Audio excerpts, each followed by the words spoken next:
ಶ್ರೀರಾಮ ಸೇನೆಯ ಕಾರ್ಯಕರ್ತರೊಬ್ಬರನ್ನು ಅಕ್ರಮವಾಗಿ ಪೊಲೀಸ್ ಠಾಣೆಯಲ್ಲಿ ಬಂಧನದಲ್ಲಿ ಇರಿಸಿ ಅಮಾನವೀಯವಾಗಿ ಥಳಿಸಿದ ಜೇವರ್ಗಿ ಪೊಲೀಸ್ ಸಬ್ ಇನ್ಸ್ಪೆಕ್ಟರ್ ಅವರನ್ನು ಕೂಡಲೇ ಅಮಾನತುಗೊಳಿಸಬೇಕು ಎಂದು ಶ್ರೀರಾಮ ಸೇನೆಯ ರಾಷ್ಟ್ರೀಯ ಗೌರವ ಅಧ್ಯಕ್ಷ ಸಿದ್ದಲಿಂಗ ಸ್ವಾಮೀಜಿ ಆಗ್ರಹಿಸಿದರು. ಕಲಬುರಗಿಯ ಪತ್ರಿಕಾ ಭವನದಲ್ಲಿ ನಡೆದ ಸುದ್ದಿಗೋಷ್ಠಿಯನ್ನು ಉದ್ದೇಶಿಸಿ ಮಾತನಾಡಿದ ಅವರು, ಡಿಸೆಂಬರ್ 2ರಂದು ಆಂದೋಲ ಗ್ರಾಮದ ಕರುಣೇಶ್ವರ ಮಠದ ರಥೋತ್ಸವಕ್ಕೂ ಮುಂಚೆ ಸಣ್ಣ ಜಗಳ ನಡೆದಿದ್ದನ್ನು ನೆಪ ಮಾಡಿಕೊಂಡು ಶ್ರೀರಾಮ ಸೇನೆಯ ಕಾರ್ಯಕರ್ತ ರಮೇಶ್ ಬಾಲಪ್ಪ ದರ್ಶನಪುರ್ ಎಂಬಾತನನ್ನು ಬಂಧಿಸಿ ಅಕ್ರಮವಾಗಿ ಡಿಸೆಂಬರ್ 4ರವರೆಗೆ ಜೇವರ್ಗಿ ಠಾಣೆಯಲ್ಲಿ ಕೂಡಿ ಹಾಕಲಾಗಿದೆ. ಈ ವೇಳೆಯಲ್ಲಿ ಆ ಯುವಕನ ಮೇಲೆ ಹಿಗ್ಗಾಮುಗ್ಗಾ ಹಲ್ಲೆ ನಡೆಸಿ ಆಂದೋಲ ಕರುಣೇಶ್ವರ ಮಠದ ಆವರಣದಲ್ಲಿರುವ ನಾಮಫಲಕದ ಮೇಲೆ ಸಗಣಿ ಎರಚಿದ್ದು ತಾನೇ ಎಂದು ಒಪ್ಪಿಕೊಳ್ಳುವಂತೆ ಒತ್ತಡ ಹೇರಲಾಗಿದೆ. ಇಷ್ಟಕ್ಕೂ ಠಾಣೆಯಲ್ಲಿ ಕೂಡಿ ಹಾಕಿ ಹಲ್ಲೆ ನಡೆಸಿರುವ ಅಧಿಕಾರ ಪೊಲೀಸರಿಗೆ ಕೊಟ್ಟವರು ಯಾರು ಎಂದು ಪ್ರಶ್ನಿಸಿದರು. ಡಿಸೆಂಬರ್ 2ರಂದು ಅಕ್ರಮವಾಗಿ ಬಂಧನಕ್ಕೆ ಒಳಪಡಿಸಿದ ಬಳಿಕ ಜೇವರ್ಗಿ ತಹಸೀಲ್ದಾರ್ ರಮೇಶ್ ಅವರನ್ನು ಬಂಧಿಸಲಾಗಿದೆ ಎಂದು ವಿವರಿಸಲಾಗಿದೆ. ಆದರೆ ರಮೇಶ್ ಅವರನ್ನು ಆಂದೋಲ ಗ್ರಾಮದಲ್ಲಿ ಬಂಧಿಸಿರುವ ಕುರಿತು ಠಾಣೆಯ ಪೇದೆಗಳಾದ ಯಲ್ಲಾಲಿಂಗ್ ಮತ್ತು ಸಿದ್ದರಾಮ್ ಅವರು ಪಿಎಸ್ಐಗೆ ಸಲ್ಲಿಸಿರುವ ದೂರಿನಲ್ಲಿ ದಾಖಲಿಸಿದ್ದಾರೆ. ಮತ್ತೊಂದೆಡೆ ಈ ಪ್ರಕರಣಕ್ಕೆ ಸಂಬಂಧಿಸಿದಂತೆ ಸೆಪ್ಟೆಂಬರ್ 20, 2020ರಂದು ತಾಲೂಕಾ ಪಂಚಾಯತ್ಗೆ ಕಾರ್ಯನಿರ್ವಾಹಕ ಅಧಿಕಾರಿಗಳಿಗೆ ಅಂತಿಮ ವರದಿ ಸಲ್ಲಿಸಿರುವುದಾಗಿ ದಾಖಲಿಸಲಾಗಿದೆ.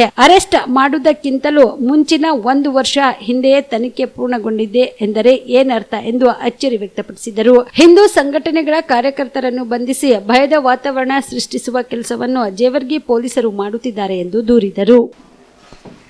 ಡಿಸೆಂಬರ್ 2ನೇ ತಾರೀಕು ಆಂದೋಲ ಗ್ರಾಮದಲ್ಲಿ ಒಂದು ಸಣ್ಣ ಗಲಾಟೆ ಆಗುತ್ತೆ. ಆ ಗಲಾಟೆಗೆ ಸಂಬಂಧಪಟ್ಟಂತೆ ಅಲ್ಲಿಯ ಶ್ರೀರಾಮ ಸೇನೆಯ ಪ್ರಮುಖ ರಮೇಶ್ ದರ್ಶನಾಪುರ್ ಅನ್ನುವಂಥವನನ್ನು ಅರೆಸ್ಟ್ ಮಾಡಿಕೊಂಡು ಠಾಣೆಗೆ ಕರ್ಕೊಂಡು ಹೋಗ್ತಾರೆ. 2ನೇ ತಾರೀಕು 2ನೇ ತಾರೀಕಿನಿಂದ ರಾತ್ರಿ 9 ಗಂಟೆಯಿಂದ 4ನೇ ತಾರೀಕು ಸಾಯಂಕಾಲವರೆಗೆ ಅನಧಿಕೃತ ಮತ್ತು ಅಕ್ರಮವಾಗಿ ನಮ್ಮ ಕಾರ್ಯಕರ್ತನನ್ನು ಬಂಧನದಲ್ಲಿ ಇಟ್ಕೊಳ್ತಾರೆ.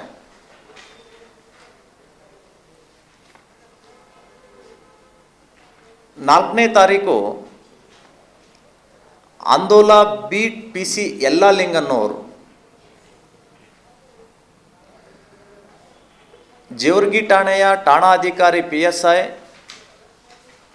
ಸುರೇಶ್ ಚವ್ಹಾಣ್ ಅವರಿಗೆ ಒಂದು ಕಂಪ್ಲೇಂಟನ್ನು ಕೊಡ್ತಾರೆ. ರಮೇಶ್ ದರ್ಶನಾಪುರ್ ಈತ ಗ್ರಾಮದಲ್ಲಿ ಗಲಭೆ ಎಬ್ಬಿಸ್ಬೋದು ಮತ್ತು ಅಶಾಂತಿ ಸೃಷ್ಟಿ ಮಾಡ್ಬೋದು, ಈತನನ್ನು ಮುಂಜಾಗೃತವಾಗಿ ಬಂಧನಕ್ಕೆ ಒಳಪಡಿಸ್ರಿ ಅಂತ ಒಂದು ಕಂಪ್ಲೇಂಟನ್ನು 4ನೇ ತಾರೀಕು ಕೊಡ್ತಾರೆ. ಕಂಪ್ಲೇಂಟ್ ಕೊಟ್ಟಾದ ಮೇಲೆ PSI ಸುರೇಶ್ ಚವ್ಹಾಣ್ ಅವರು 4ನೇ ತಾರೀಕಿಗೆ ಒಂದು ವರದಿಯನ್ನು ತಹಸೀಲ್ದಾರ್ ಅವರಿಗೆ ಕಳಿಸ್ತಾರೆ. ಮುಂಜಾಗೃತ ಕ್ರಮದ ವರದಿ ಪೊಲೀಸ್ ರಾಜ್ಯ ಕರ್ನಾಟಕ ಅಂತ ತಹಸೀಲ್ದಾರ್ರಿಗೆ.